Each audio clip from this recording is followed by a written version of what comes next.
Welcome back, my friends, to the sweet spot where IT leaders share their insight with other leaders and others that want to lead. My name is Carlos Vargas, and as in every week, I have my two co-hosts, Howard Holton and Paul Lewis. Hey, guys. Hey there. Again, stay home. What's the news? I don't even know what my home looks like anymore. Nice. So in the last, it'll now be month, I have been home less than 36 hours. Wow. Just to change clothes? No, because it's all the same.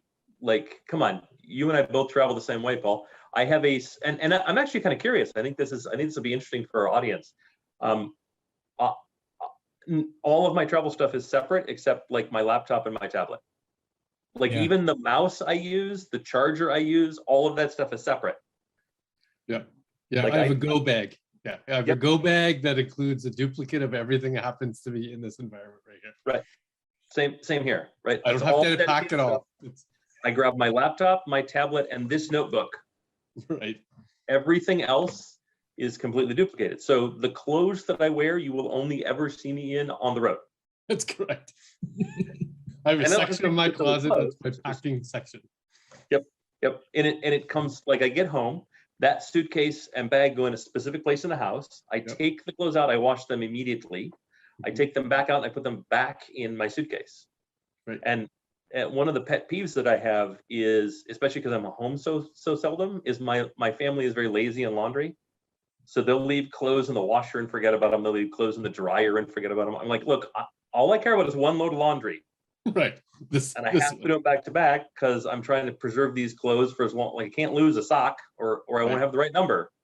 Like it's amazing. But even the dry cleaning, I get the dry cleaners to fold the shirts instead of putting on hangers, so I can put them right into the suitcase. It requires no extra step. Yeah. See, because of COVID, and I'm now on the customer side. Yeah. I've changed to more casual wear, so I don't dry clean anything. Oh, must be nice. I still have to pretend I care about our customers. It's absolutely fantastic. I'll That's be an honest. that's an interesting topic because this past week I had both sets in my luggage. I had folded clothing with the jacket and everything, and I had polo shirts and jeans and stuff like that. Mm-hmm. And all my current customers are all in polo shirts, so I couldn't wear. Going out to dinner, I'm like, what will I wear? Like we were going to the Frisco in Denver. And I'm like, everybody's in polo shirts and jeans. So I'm like, okay, so I had to go in polo shirt and jeans. So Carlos, you are never allowed in my city without pre-scheduling and ensuring that I am not traveling. Well, I mentioned it to you that I was going to be in Denver. I know, but it was a conference. I didn't have a choice. And to be totally honest, if it wasn't a conference, like if it was this week, I likely would have rescheduled this week or slid it around so that I could have seen you in person. I know, and I probably will be back. It was a really good time. The best meal I've ever had with Howard, I've had several really good meals, was in Denver having sushi, where not only did the owner know who Howard was, he created specialty rolls specifically based on the ingredients Howard required. It was awesome. I have no idea what I ate at least 90% of the time, and every single one of it was brilliant. To be clear, that was a roll the owner and I created together. Right. Right. And it used to just be a thing he kept written on a piece of paper next to his station. So when I said, hey, can I have my roll? He would make the Howard roll. But I invited so many people in and did what I did with you, where they're like, hey, so that roll that you made for Howard, and then they would tell other people. Right. And before long, he's like, I made like 8 of those things last week. And I'm like, yeah, that's because it's the best thing on the menu, but it's not on the menu. You should put it on the menu. Right. And then it's pretty awesome to have something with your name on the menu and not be like John Elway, like fame, like athletes and stuff. They always have stuff. Mark McGuire. I went to a place that had a Mark McGuire roll, and like that's kind of cool. But when you're just Howard, that's freaking awesome. That's right. It's also worth noting that was the day we met in person. That's true. That's true. Did that include? Was that the day I came to the airport too, or was that the day after? No, that was a different day. You came to the Okay. airport after that. Right. And that was, you had a layover. There was a layover. Yeah. Exactly. That was a little bit of an embarrassing day for me, honestly, because we were headed back from the airport to whatever I could find that was kind of the closest area. Right. And my car needed oil. And you remember that? And I like, here it is, the guy that I want to be my new boss in my car, which I probably didn't clean. No, it was a nice car. Not. But yeah, we had to stop to do some car maintenance.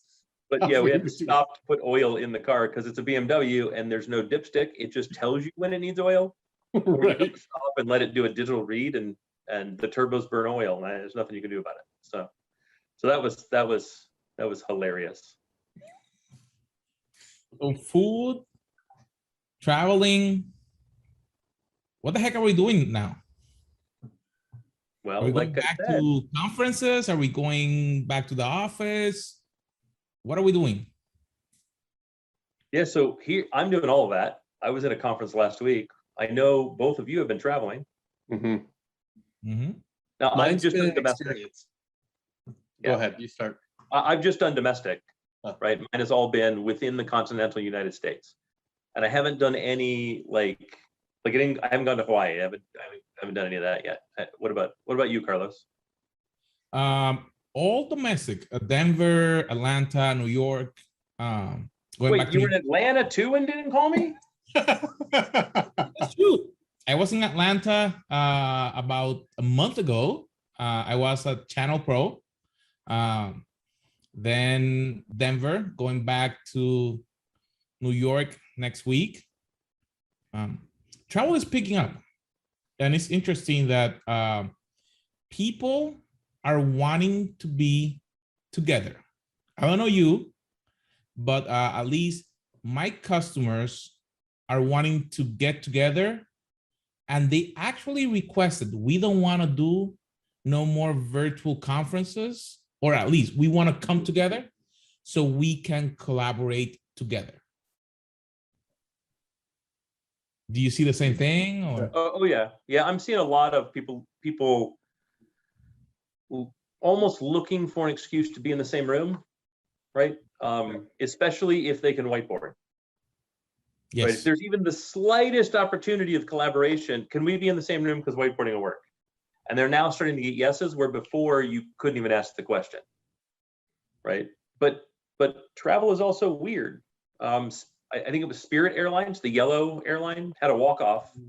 Yes, my sister week. got stuck in Puerto Rico. She's still there. Oh, wow.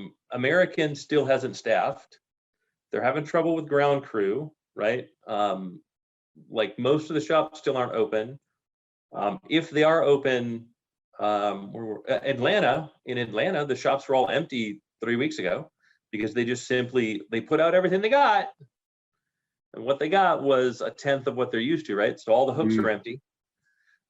Security lines are insane, and you can tell they're on, TSA is on-ramping new employees because they're putting them on the scanner and they're flagging every single bag.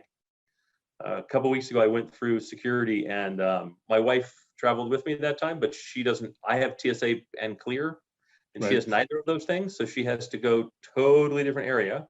Luckily, she got to use the handicap line because she had injured herself and was walking with a cane and couldn't do it. But she was through her line at exactly the same time I was through mine, plus or minus 1 minute, because the TSA had one lane open and flagged every single bag. All of them. I'm reasonably sure I could not get away with splitting up with my wife through security. I'm pretty sure that wouldn't go well. I don't know. Really? So I can't imagine saying, I'll meet you at the gate. Let me know when you get to the lounge and I'll let you in. What do you mean? No, I'll see you on the other end of security. It's fine. You're really going to abandon me? Yeah, you suck.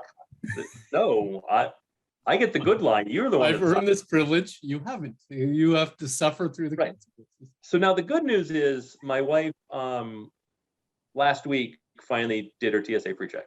Nice. So she'll get it at some point whenever they finish it, and then she'll have pre-check. And once she has pre-check, I'll just add her to my clear. Oh, so you're carrot and sticking. You were proving your point by saying you haven't gone through the process of applying, and Yeah, here's just the negative impacts to do that. exactly. Just apply. Like I don't care. It's not like it's expensive. So just apply, and then you too can have the same privileges. And I got to give it up to United. It is a really nice perk to be 1K and get clear for free. Mhm. I can see that. That's of all of the perks, that's probably my favorite. Just not because I care about the $175 or whatever it is, but because I don't have to renew it, which means I don't have to think about it. Right. You don't have to renew it? No, because United does it as long as you maintain 1K. So then there's just no cost as long as you maintain 1K. I flew United this weekend because something happened after we were for 2 hours on the runway in Denver, and American had to move the flight back in, and the flight got canceled. So they pulled me on a United flight.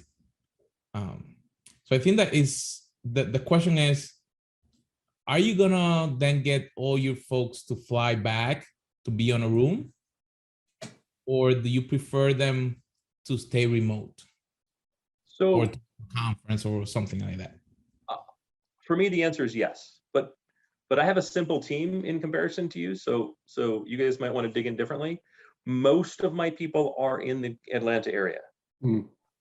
Then second to that are our two other offices that we have, right? So for me, it's relatively easy to say, we're doing this meeting in the office. I always couch it with, I would prefer to do this in the office. Right. If you do not feel comfortable, do not come in. And like today, we were all in a relatively small conference room. We all wore masks, except when I was presenting, I was 8 or 10 feet away, probably 8 feet away. I was far enough away that I didn't need to wear a mask, and I thought people being able to see my full expression when I'm presenting is important. And so I took my mask off. The rest of the time, in masks. Like, I walked in to here, opened my laptop, and then took off my mask. Right. It didn't happen the other way. I also brought a temperature monitor so I could zap everyone as they walked in the room. And I'm not worried about the effects of COVID on me as much as I'm worried about the fact that I'm traveling and I don't want to spread it. Right. I would be crushed to come home, start feeling sick as I got off the plane and realized that I possibly have infected other people because I was careless. I do not want my carelessness to injure other people. That's my biggest fear.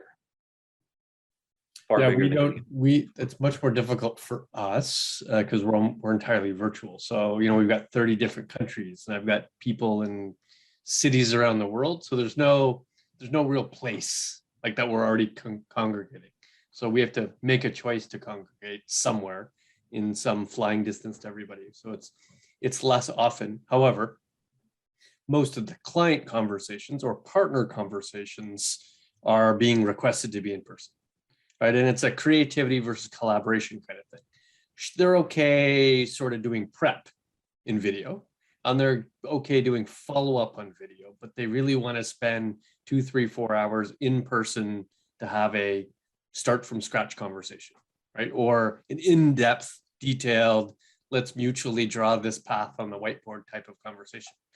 Or just relationship wise, right? We're going to go have a meal. We're going to sit down. We're going to talk about our lives. We're going to talk about business. We're going to talk about the family and bond because we haven't been able to bond in so many months.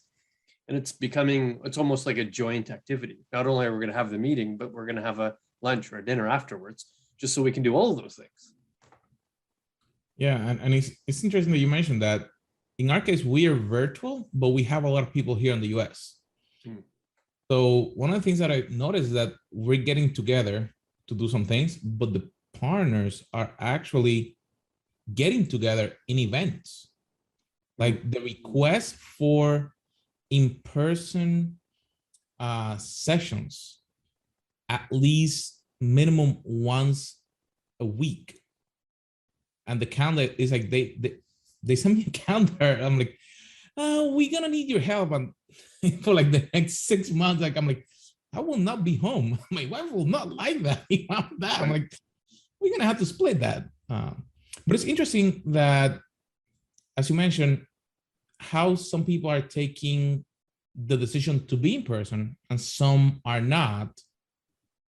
Do you think that that's going to continue moving back, even though the supposed advantages that we got from working remote? I mean, I think every company is going to make a decision in the next 12 months. I think very few of those decisions are going to show to be permanent. I think a lot of those decisions are going to be highly modified and highly altered from where they are today in, let's say, 24 months, right?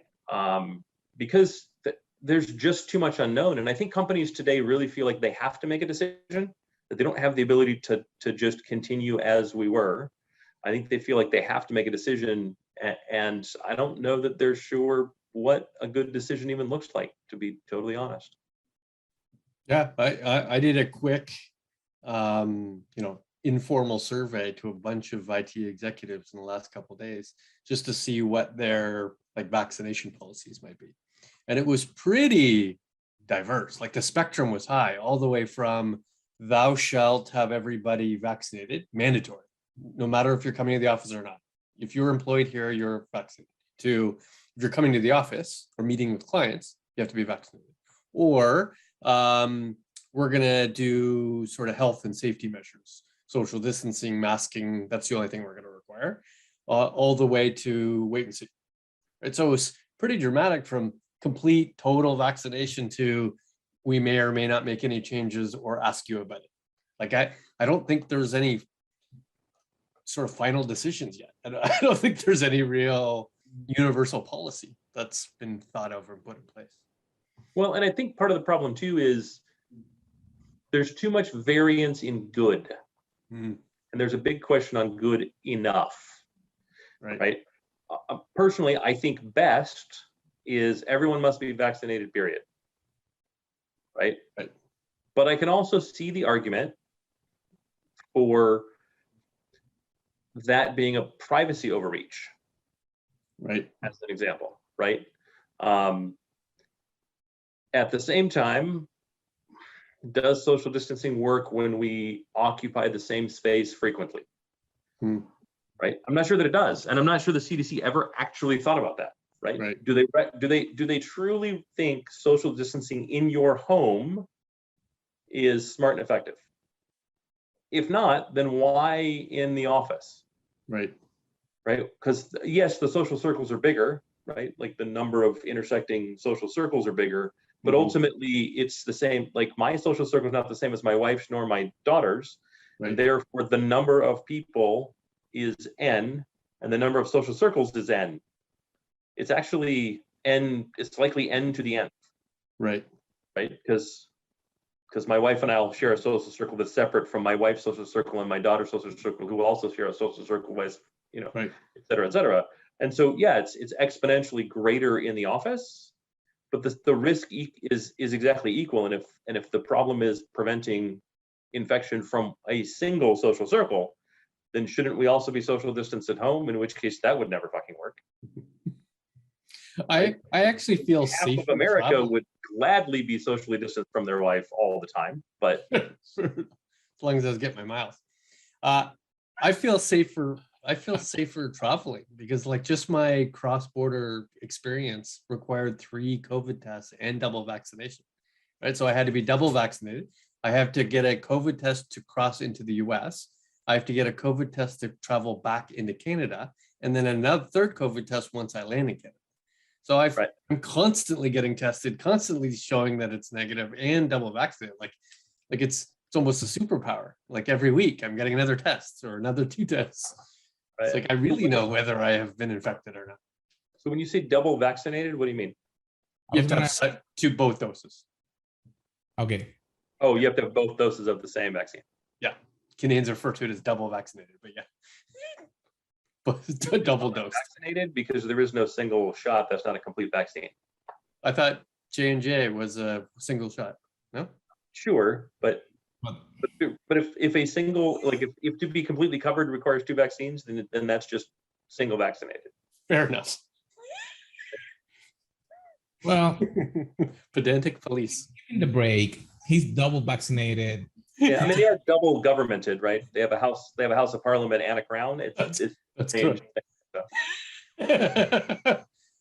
So thinking about that, thinking of all the different changes that we have done, or that we understand that then are people going to have to continue to do business to support, how do we think about that and our workload? Does it affect our workload now when we're traveling because of all these additional challenges?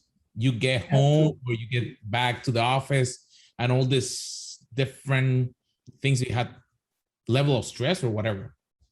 So I think that's a really good question. And it's a really good question because I hadn't thought about it till you said it, but halfway through you saying it, Wi-Fi doesn't work everywhere. The lounges aren't open everywhere, right? I can't generally find a working power outlet. Like there may be a power outlet, but it may not work. And the ones that work are overburdened, right? I can't find normally if the lounge isn't open, I go find a seat at a restaurant and I can put my headphones on and I can work at a restaurant. I can't find a restaurant that's got an open seat. Right. And when you do, they want you to move quickly because there's 83 people waiting for the next chair, right? Not all of the, I'll call it infrastructure, is open. Not all the services are available. They're not all open. And the ones that are servicing what feels like the same number of customers that they had before COVID. Right. And it could be a density, not real number. Like it could be, well, we just don't open the 5th terminal. We crammed people into the first 4 or the first 3. And so it's not really the same number of people, but it works out to be the same density because we're not able to service, the same total. We're just reducing. And that's what it feels like. And then when I go to a hotel, Wi-Fi may or may not work. And I don't go, Paul and I are the same. I think you're a Marriott loyalist too, right? Yeah. For Marriott to not have a working Wi-Fi is kind of weird. Right. The captive portal is broken or, some other thing. I've been on the phone with their tech support. I don't mean like the Marriott, like people that work at the hotel. I mean, their help desk. Yeah. Right. Getting things to work in 2 of the last 2 hotels I've been in. I'm really hoping the hotel that I checked in at 3 o'clock in the morning this morning, has decent Wi-Fi when I go to turn my Wi-Fi on when I get back to the hotel tonight. Because those services are just lacking. The number of planes that I've been on where the Wi-Fi flat out doesn't work.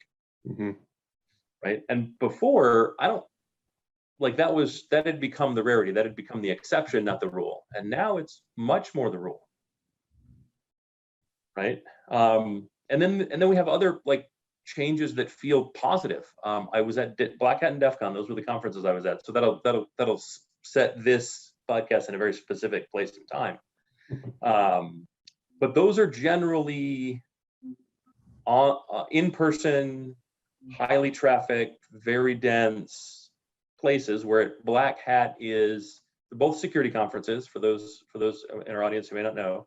Black Hat is the commercial security conference. So all the commercial vendors show up to Black Hat, whether they're established or brand new, and they show whatever their products are, and they talk about what the threats that they're working on tooling to solve. That's Black Hat, right? So it's the commercial security conference. I think it's far better than RSA, but that might be my own predilection to not like RSA. I had a bad experience. But 3/4 of the vendors canceled. Some a day or 2 before. Wow.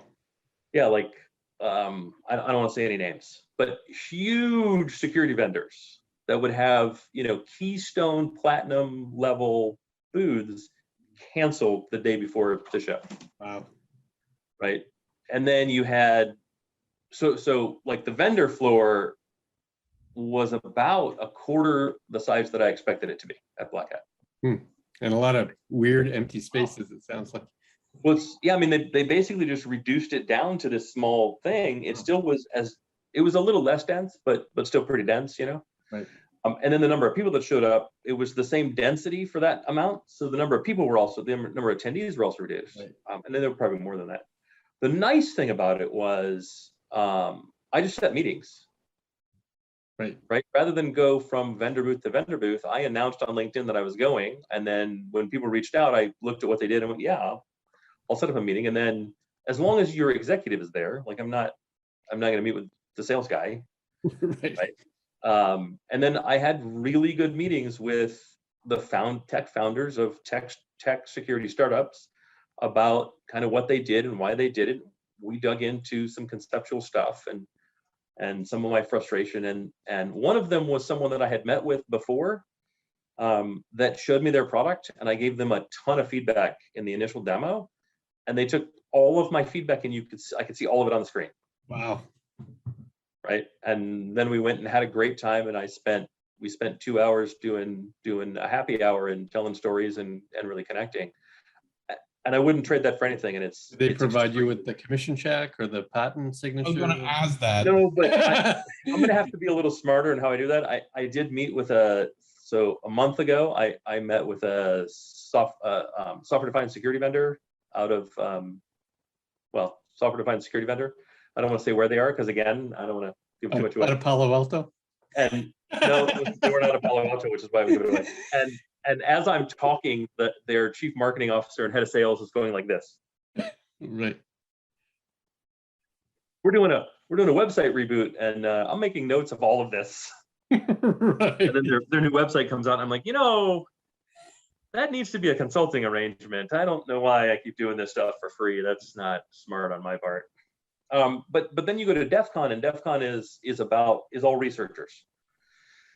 Right. So the difference is Black Hat is what they're making commercial tools for and have commercial tools to sell to solve. Black Hat or Defcon is the stuff that's 2 years away from having the tooling for. Right. Current threats, but no tooling to solve it. Correct. It's all the 0 days. Matter of fact, they have the 0 day workshops, they teach you how to discover 0 day flaws. Like it's really, it's absolutely amazing. And it was about the quarter of the size that I expected. And the vendor hall was just empty. There were 4 vendors in total. There's never, they don't have the same vendors. They're not allowed to. There's no, like they have like a t-shirt vendor that comes, the company Keyport. I don't know if you're familiar with Keyport. Yeah. They make the little keychain organizers. So they were there. Matter of fact, I'll pull my little Keyport off my pocket. I bought a new Keyport this year. Nice. It's got my little Defcon logo on it, and nice.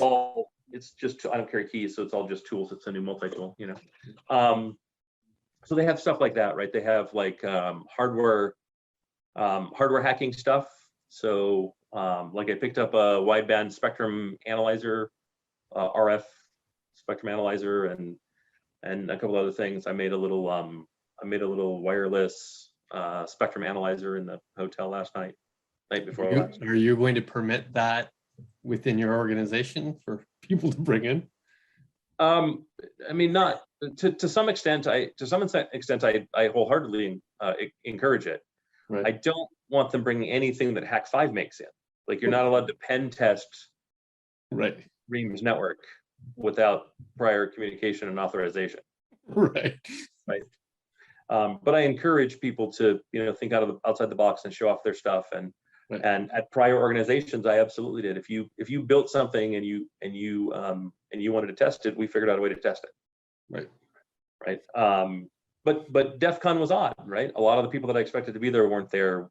We all didn't communicate using the same methods that we did before. And for the very first time, every talk was, or nearly every talk was virtual.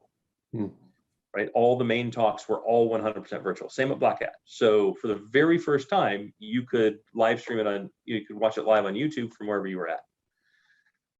And while it was also going on in person. But there was no stage that you could watch it at Defcon. Oh, so there was no actual in person other than me. And most of Black Hat was the same. Like the keynotes at Black Hat were delivered by virtual presenters. Interesting. They were not, like there was an MC for the first day, and then he turned it over to a virtual presenter. And the second day was totally a virtual presenter. Actually, that was to avoid a congregated audience. I think it was a combination, but it also enabled people who otherwise wouldn't be able to speak because they can't get away. Right. And all of a sudden you open up the number of speakers you have exponentially. Right. Right. For someone like Defcon, that's super important because you also open up speakers who have horrible stage fright. Well, there's Right. no stage. Right. I like the speaking- hybrid implementation. So I'm speaking at 2 conferences in the next quarter and attending 2 conferences in the next quarter, all of which are hybrid. So there is an Right. in-person experience, and then every single session is also virtually available. And me being a speaker, I actually prefer the physical presence. Right? I want to be up on stage. I want to see the audience. I want to reflect back to them, and then make it available. I don't think I would enjoy it as much as a speaker if I was virtually presenting to a physical audience. Like if it was a virtual audience, fine, because we're all in the same boat. But I'm not sure it would reflect as much. It'd be entertaining as much to a physical audience to watch a virtual presentation. Yeah, I would totally and completely agree with that. I like that transition. I like that virtual is like there's just so much content I can't see. Right. And this way, and there's content that I've sat through that I regretted sitting through because I chose it over something else and something else, and it wasn't any good. And therefore, it feels like that lost opportunity. And since most conferences don't release the recordings, at least they put them behind a paywall. This way, it's like, no, like I've already paid for the experience. Don't Right. make me pay twice. And now I can just go back and watch it again and at least see it. So really, on one hand, it was very much not what I expected, right? And I don't know if I would have booked it. You know what I mean? If you knew what it was going If to I be knew like, you going might have into it made what a it was going to be different choice. like. Yeah. I don't know that I would have booked it. At the same time, I'm super happy I did book it because it ended up being very, very valuable. Right. And then Carlos, to Howard went on a 30-minute rant there, but to answer your actual last question, I agree with Howard that lounges have been a pretty significant difference locally, like in part of travel, where I'm used to being a pretty big part of my day, right? Whether it be airport lounge or hotel lounge, both of which are closed. In fact, I've had to make decisions on airports based on what lounges I knew were to be open, right? So I could choose airport A versus airport B, city A versus city B, and I've chosen the city that had the lounge that I knew I would be able to attend, right? Even if, because there's not as many direct flights as I'm used to choose a location of an indirect flight that I knew had a couple hours worth of lounge I could attend. And I'm starting to choose Marriott hotels that actually have lounges open, right? So in any one city, you might have half hour and half aren't, and you now have to really determine which one you want to attend. And logistically is the most difficult part. So I'm used to, if I had to, same day, 2-day overnight trips to a single city and come back home, or do turnarounds, or do multiple cities in the same trip. But since it requires so much testing that require 24 to 72 hour turnarounds, now I'm kind of waiting in individual cities for extra days to wait for those results so I can get back on a plane to go somewhere else. So what I might have been able to do 3 days in 3 cities in a week, I might only be able to do 1 city, right? Because I now have to wait, right? And where it's affecting the style to which I work, because I could work anywhere and get the same amount of email, right? Have the same amount of calls. I'm used to being in front of more people more often, but now I have to be in front of less people less often, or instead of having 1 hour meetings, purposely go to have 4 hour meetings, right? To get deep dive on a particular topic instead of, 4 different meetings, 1 hour each. It's really changed the style, I think, so far. So then thinking about that, and I don't know if we're gonna have enough time or we can talk about it in another episode, but thinking about then the changes that we have done, do we think that we wanna continue and go back to meet people, or should we look for a better way to have a better online meeting experience? I don't know if that's too much for. All right, Paul, you go first because I'm going to have something to say. That's true. I like in person. I don't think any virtual implementation is going to take that away. I think there's lots of places where virtual is valuable. I think planning valuable. I think follow-up, valuable. I think task-based conversations, valuable. Where it's not valuable is building relationships. Where it's not value is seeing the whites of your eyes, right? Creating trust, creating a bond, creating something from scratch, having multiple people involved in, a blank whiteboard. That's where you still need in person. And I highly doubt any technology is going to make that any better, easier, or different. I would add to that. Yeah. I'm going to add a bunch, but I would add to that delivering results. It's something that I thought of as you're kind of going through your list, which is where a lot of my comments come from. I had a vendor deliver results of a project via Zoom, and they're gonna. This was the second to final, right? This was, hey, we want you to see it for the first time, right? Because we present it to a larger audience, and therefore we want your opinion to make any last-minute edits. It's not being delivered by people. Being delivered by voices over the phone. Right. So I'm super objective and super, I would almost say brutal in my responses, right? Where I may consider it's human nature, right? There's studies that have been done about it. If we don't see you in person, we don't see you as a person. Right. I mean, think about it, 400,000 years of evolution, we never didn't see you in person if we had a conversation. And therefore, if we didn't see you in person, it wasn't a conversation, it wasn't a real person. Right. How many people can't separate the actor and the role? How many people, you know what I mean? Like all of that stuff comes from this psychological place where I saw them on screen, therefore that's how they are, because we don't see stories that way, right? Most of the time stories have been spoken and narrated, right? So I think that's a big one, right? And my advice would be, if you're going to deliver something that costs a couple $100,000, do it in person, right? Get in a room, right? Especially if you don't think the customer, if it's consulting, you don't think the customer might like all of the answers, do it in the room.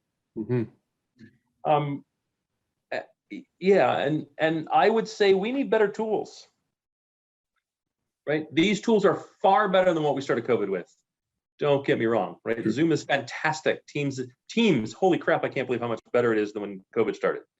Right? Like Zoom was kind of by default anyways, right? Right. But we need By the way, tools. side note, just before you continue, my huge pet peeve with Teams is that the enterprise has not turned on the function for external people to change their background. It's really annoying. Every time I'm on Teams, I have green screen background because they haven't turned on the configuration to allow me to add it. That's funny. That's funny. So, Carlos could probably tell you a third-party tool that would emulate your camera and allow you to do all of that and then feed in the fake webcam that showed your green screen version of your background. All right. I will choose to overcome somebody else's deficiency. But like we got Microsoft Surface Hub. This is my biggest complaint with Teams. We have the Microsoft Surface Hub, the big like 50-inch screen that you roll into a conference room. And I really like the theory of it. But it's a pain to log into. Also, I can't mute. I can't say no audio. Really? Take a look at Teams. Find the no, like in Zoom, the no audio button is simple. You just say That's true. No audio. Right. In Teams, the only time I can say no audio is if I transfer the meeting to a new device. So if I'm using the Microsoft Surface Hub and it's the display in the room and everybody's seated around a table and you want to go on mute, off mute, you have to get up, you have to tap the screen to get it to wake up and give you the button, and then you have to press the mute button, then you have to go sit down. Wow. And you have to do that every time you want to mute and unmute. Like if they have a pencil that they give you, right? It's like a fake dry erase marker. It's about that shape and size. It has a button on the side. If they give you the ability to map that button to mute and unmute, my complaint goes away. Brilliant. But it also means no one else in the room can connect to Teams unless they've muted their speaker and their microphone. And good luck getting a bunch of business people to know how to do that before they join Teams. So then you get 35 seconds to a minute and a half of and it's completely unmanageable for some number of minutes until you figure out who's doing it and force the mute and do the whole thing. Right. right? It's just, and it's weird. And then collaboration tools, they kind of suck. The virtual whiteboarding stuff, it all kind of sucks. It's really bad at replicating what we naturally do in person. Right. Yep. Because there's a lot of hand-based rewriting on a whiteboard, right? So Right. you'll go and draw, then somebody will go up and say, well, let me just erase this one line here and draw it from there. It's very difficult to do that kind of micro changes, right? Especially with like a mouse, and we don't all have tablets, and Right. there's like, I would love a good way to take my iPad Pro with its pencil, or my Galaxy S7 Plus with its pencil, or S7 or S7 Plus with its pencil, and connect them just as a virtual whiteboard to Zoom or to Teams, Right. and be able to do that, right? Because like those are pervasive enough that you could assume in an executive style meeting, in a high level meeting, like 3 or 4 people would have it. And if I was able to do that in Teams, I would simply buy the device for all of my people. If I could do that, like if I had a simple device that I could do that with, I would just buy that device, right? Like the Surface Go. If that worked for that and was simple and easy to use, I would just buy that for my engineers. So download the Microsoft Whiteboard app. That sounds like work, Carlos. That sounds like work. I'm gonna figure that out. You can download the app and it will allow you to collaborate like that. So you can be somewhere else and you can collaborate, and the person can be remote and so you can have multiple people whiteboarding at the same time.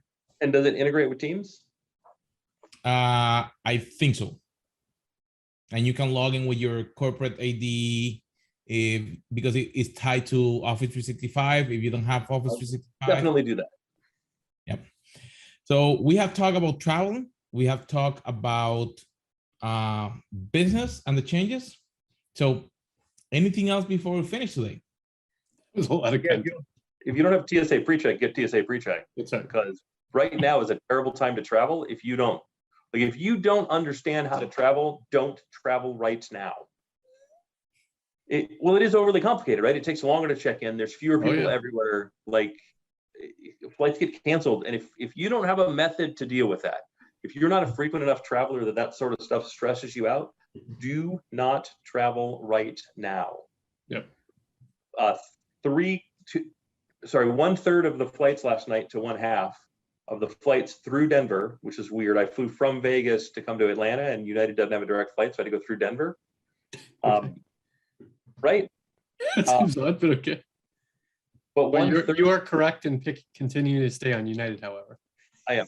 1/3 to 1/2 of the flights through Denver last night were delayed because there was smoke, so they had reduced visibility, so they had to stretch it out. Right. My flight was delayed 2 hours. I think it was 5 minutes shy of 2 hours for reasons we could get into at another time. But that delay meant I could have actually gone home and seen my family. Right. Right? Like I could have done something with that time. But one, their supply chain sucks. Come on, you knew this was going to happen. You know the visibility is bad, so plan ahead. Do you not have a data analytics team that's worth a shit? Right? Start doing some predictive analytics of this stuff and start warning your customers early. And two, as a customer, know it's the season for that sort of thing. And because of the reduced number of people, they're going to have to take more extreme measures than they otherwise would have. Right? American doesn't have the number of flights. They're being canceled. Spirit just had a walk off. Right? So flights got canceled. So plan on interruptions. If you fly a bargain basement airline, Frontier is a really good example.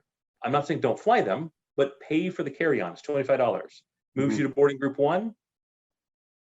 You're not going to get booted from boarding group 1 if they have to change the plane, but if they change the plane and you're in boarding group 4, you may no longer have a seat. Right. So plan accordingly. Leave early. That'd be my advice. What about you, Paul?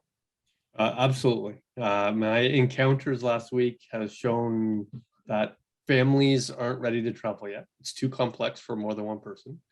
And the amount of documentation you have to have readily available for customs is shocking. Pre-printed, readily available, to which they will review several times. The logistics are 100-fold what they were before. My friends, been an interesting conversation. Learning how to travel and to connect, it's gonna change. But make sure that as leaders, you train your people. If you're traveling, teach your folks, teach your team, hey, this happened. Now when you have to go, do it this way so you don't waste your time.